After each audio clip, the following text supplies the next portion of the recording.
See if I can see myself.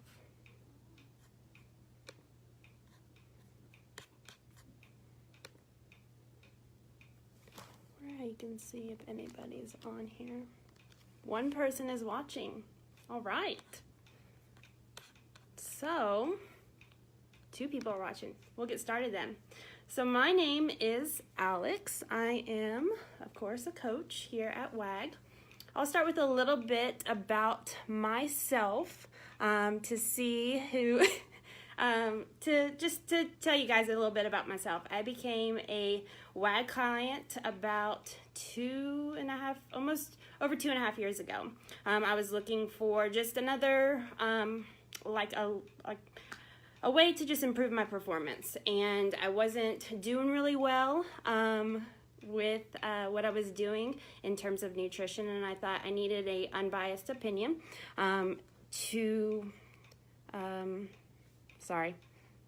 needed that unbiased opinion to help me reach my nutritional goals. So I seeked out WAG, and here I am. Hi guys, this is really odd. But so here I am going to talk to you a little bit more about nutrition. And so I talked to you guys, I reached out to you guys earlier this week to talk about if you guys had any questions.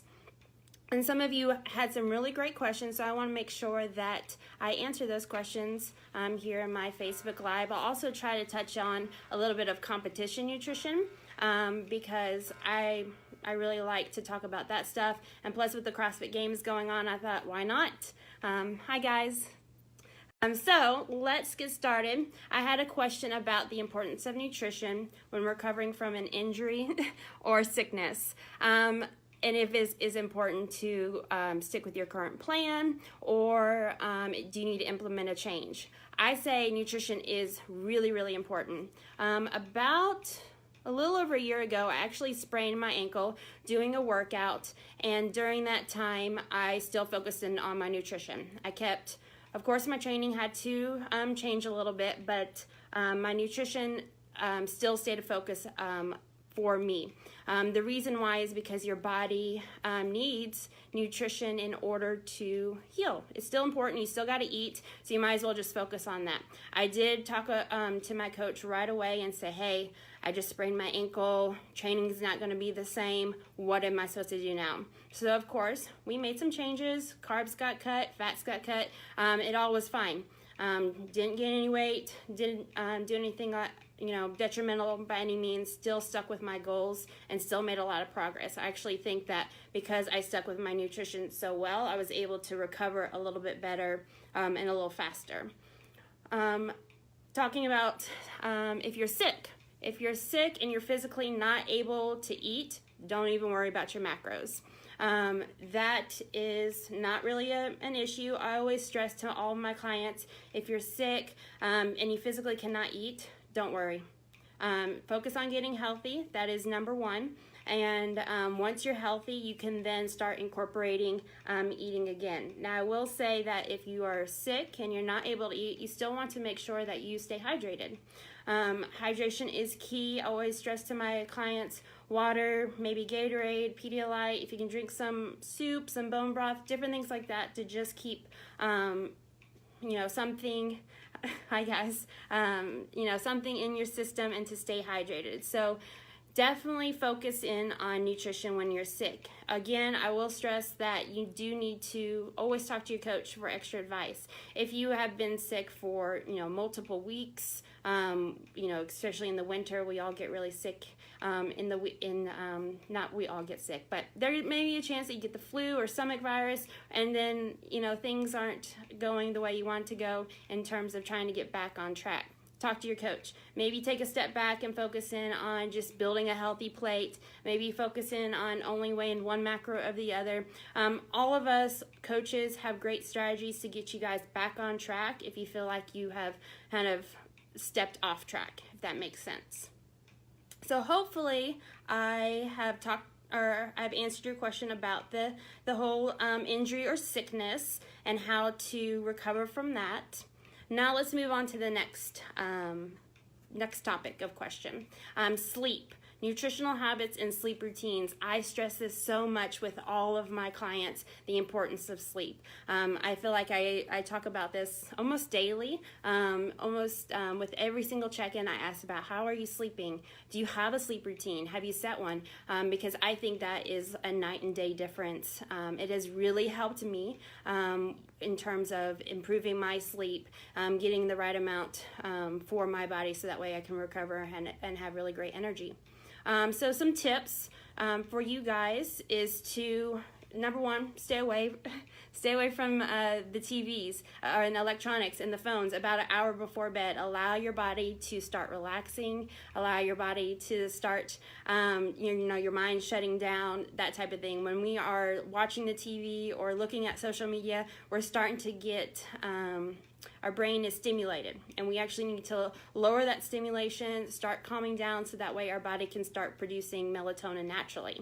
Now, if you do find yourself where you are up late watching TV, or if you're working, what you can do is you can get some light blocking glasses. These are mine. And I will wear those if I'm working late at night or watching TV, or just feel like I need to look at my phone. And so that way I'll wear those, and it actually blocks some of those blue lights. Another thing is optimizing your sleep environment. I think this is so important. Make sure your room is completely dark. If you can't get your room dark, have a sleep mask. There's many times when I'm traveling, I'll travel with a little sleep mask, so I can make the room completely dark.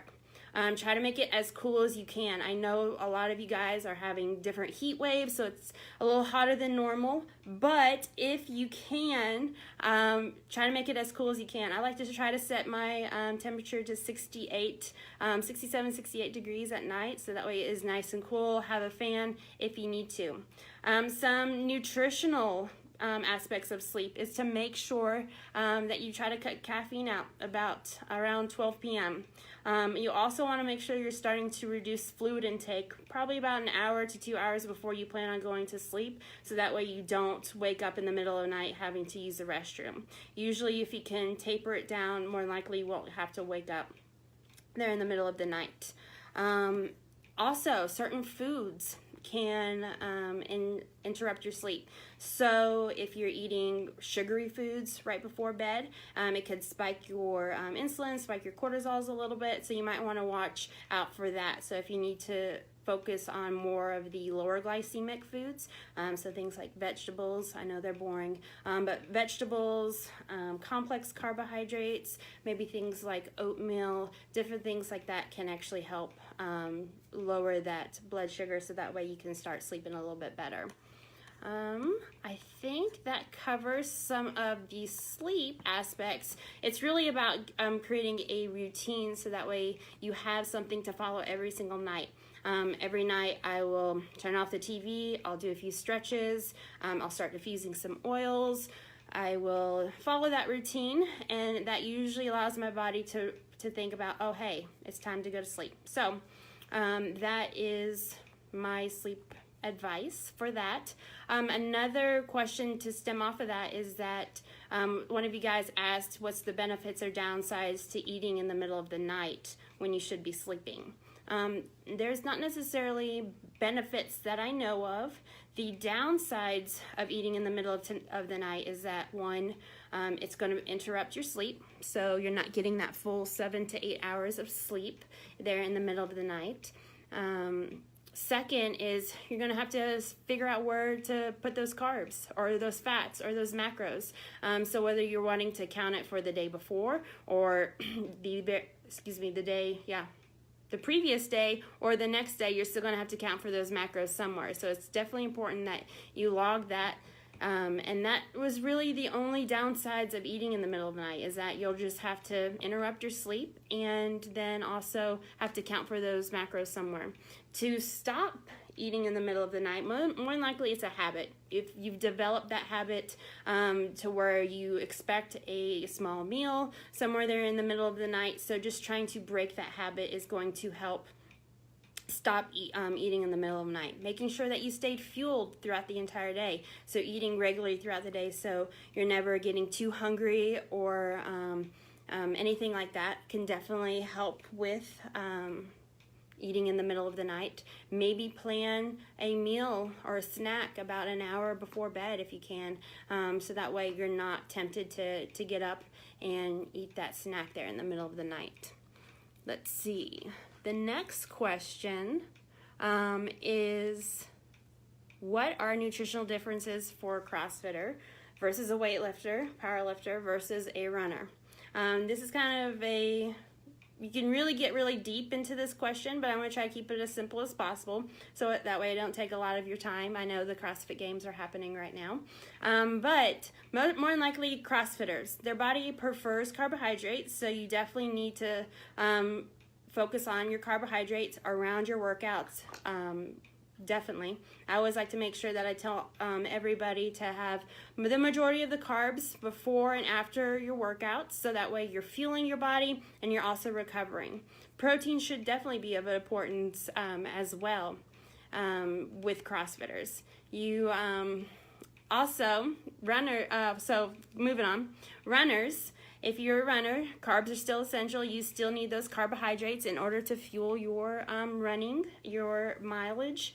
You'll need that. Protein can be a little bit lower for a runner. It doesn't need to be as high since you're not doing as much strength focus. So strength training, so that way you don't necessarily have to worry about a high percentage of protein. Now, if you're a powerlifter, weightlifter, you don't necessarily need to, I always like to just focus on more of a balance of protein, carbs, and fats. You don't really need more carbs because you're not really doing that high intensity workouts, but you also still need a good amount of protein. You still need a good amount of carbohydrates to fuel some of those quick lifts, and you need fat. So more likely for the powerlifter, weightlifter, you just need a good overall balance. Another question that was asked was, what is the difference between a high and a low volume training day? I like to just call this as either a training or a rest day, or active recovery day. Training is what you normally do. So if you're a CrossFitter, you're in the gym, you're doing a workout. If you're a CrossFitter and you're going on a hike, a walk, a bike ride, going swimming, that might be considered more of an active recovery day, so you might want to take rest day macros if you have those. If you are a weightlifter, powerlifter, maybe your training day counts as about 70% or higher of your lifts, so your percentage 70% or higher. That could be your training day. Now, if you're on a deload week, doing really light percentages, maybe only hitting 1 or 2 reps at light percentages, those may be considered a rest day, active recovery day. You're just moving. Now, if you're still unsure as to what a training versus a rest day looks like, you can always ask your coach. Your coach should direct you in the right direction of whether your 5-mile run is your training day or just an active recovery day, depending on what your sport is or what you like to do. So hopefully that answered your question.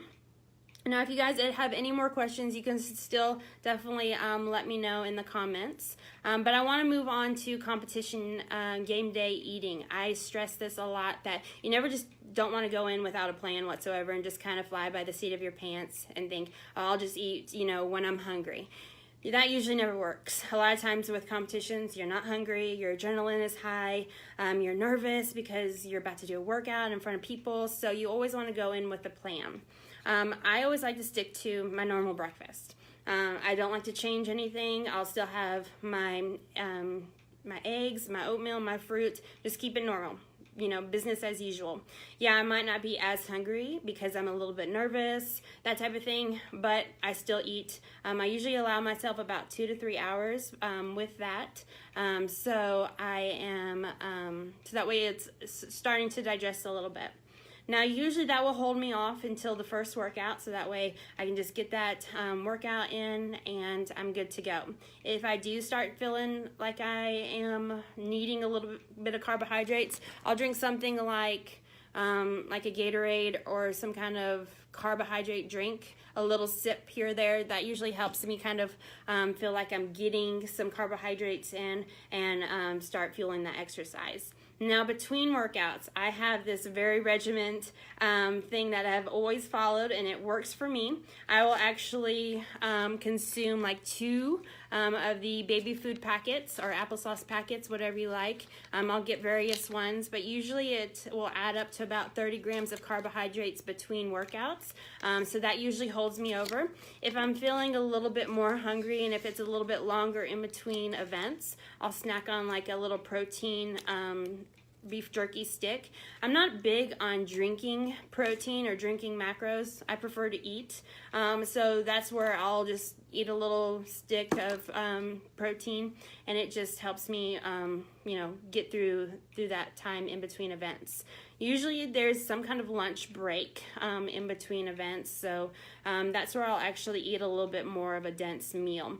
This could be, what I like to do is I like to make a peanut butter and banana sandwich. I don't know, this is the only time I'll ever eat a peanut butter and banana sandwich, but I like to do that in between during a lunch time. It seems to work for me. I'll get some bread. I like this gluten-free bread, a banana, of course, and then one of these guys, and I'll just make a peanut butter and banana sandwich. It's worked for me. It provides me with enough fuel and actually feels like I'm eating something, but it's not too heavy to where it's actually going to sit heavy in my stomach for the next workout. And I'll just follow that plan of the baby food packets and the Austin stick or the beef jerky stick for as often as I need to in between events. Usually that holds me over really well. I don't like to eat too much. I usually try to save. I'm a macro hoarder, so I'll save it for the post-workout meal, post-competition meal, where I'll actually eat a lot more food, usually a lot of berries, some ice cream, different things like that. I apologize for my cats in the background. But yeah, so that is my competition eating day plan. I'll also make sure to hydrate a whole lot, so drink a lot of water. Keep the Gatorades, the body armor on hand, so that way you just never know if you need something, especially if you don't know. So are there any last questions before I end today's little chat? Hopefully you guys learned maybe 1 or 2 things. Any questions? I'll try to put a little summary of what I chatted about in the comments, so that way you can see that. But hopefully this was informational.